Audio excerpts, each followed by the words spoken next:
meilleurs spécialistes. BFM Business, Intégral Placement, idée de placement. C'est Xavier Leblanc. Bonjour Xavier.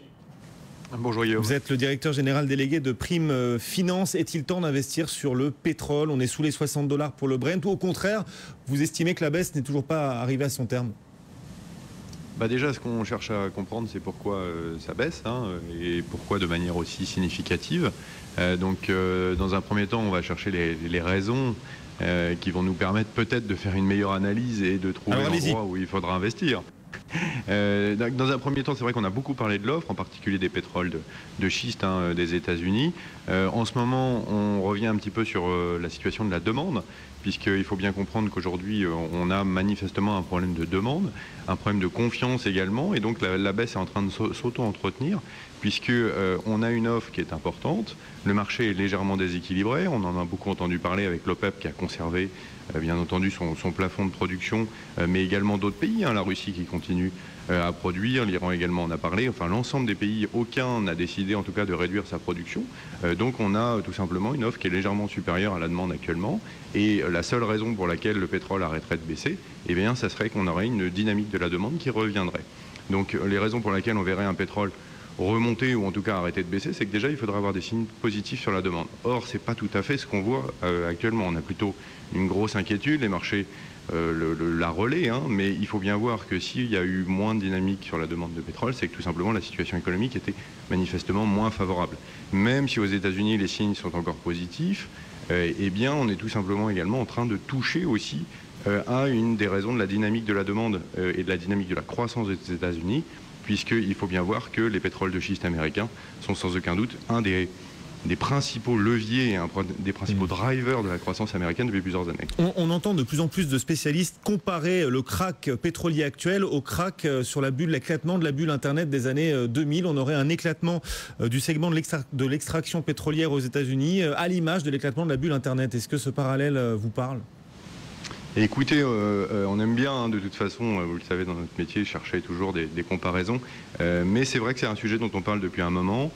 Beaucoup sont critiques sur les pétroles de schiste américains en disant que c'est un peu un dernier shoot, qu'on exagère énormément les réserves et qu'on a investi à crédit totalement dans ce secteur. C'est certainement exagéré, mais il faut bien être conscient que, comme je vous le disais, c'est vraiment un gros driver de la dynamique américaine, que ça représente, on l'a dit, je crois, sur votre antenne, plusieurs intervenants, un très fort vivier de l'emploi, et en tout cas du développement de l'emploi aux États-Unis.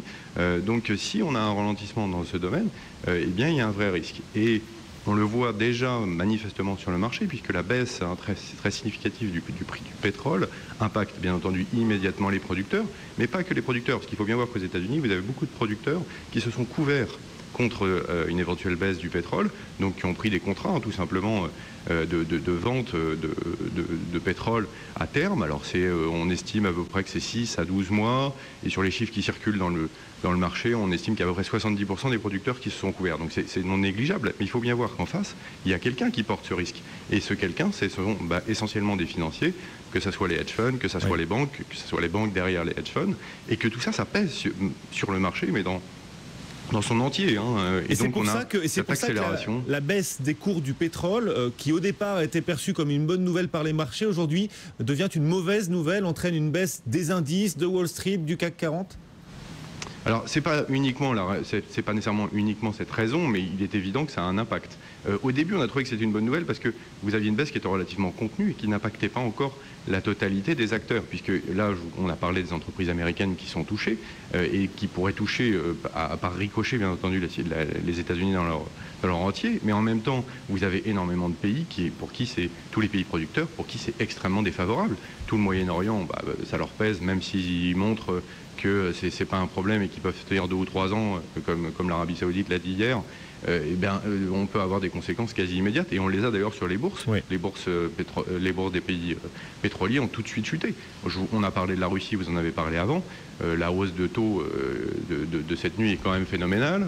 Ça veut dire qu'on est dans une situation délicate. Est-ce qu'on n'est pas en train d'acculer Poutine et la Russie dans des situations délicates?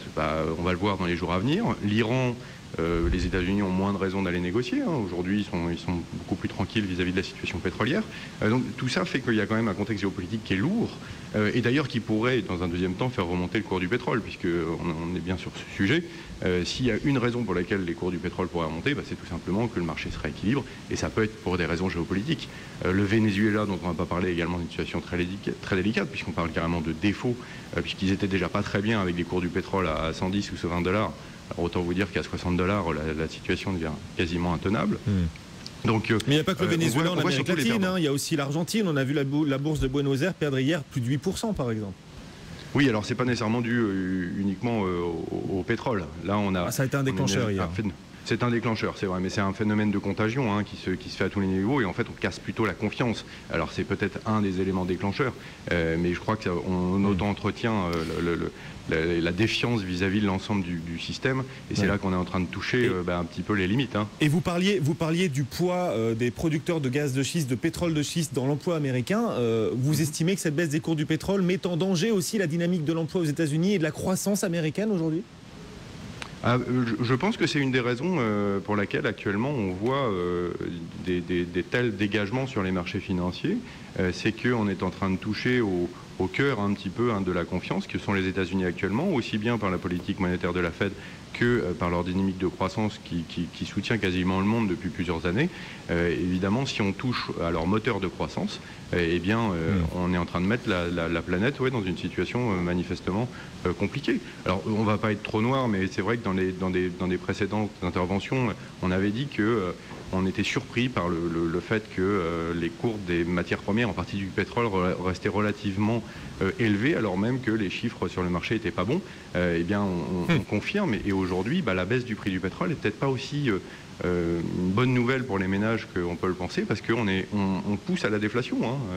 C'est quand même un indicateur très fort dans les pays développés, et l'effet bénéfique pour les ménages ne se fera sentir que dans un deuxième temps. Donc pour faire reprendre l'économie là-dessus, ça sera beaucoup plus tard. Historiquement, on n'a pas nécessairement eu des bonnes nouvelles. C'est Saxo Bank qui voit un impact négatif de 0,5 point de PIB pour l'économie américaine à travers cette baisse des cours du pétrole. Impact négatif à court terme de 0,5 point de PIB, avant un effet positif à plus long terme, en effet, grâce à la consommation des ménages. Merci Xavier pour ce décryptage autour de cette nouvelle baisse aujourd'hui des cours du pétrole. À très bientôt. Et pour le moment, la baisse est de 0,11% à Paris. On est pile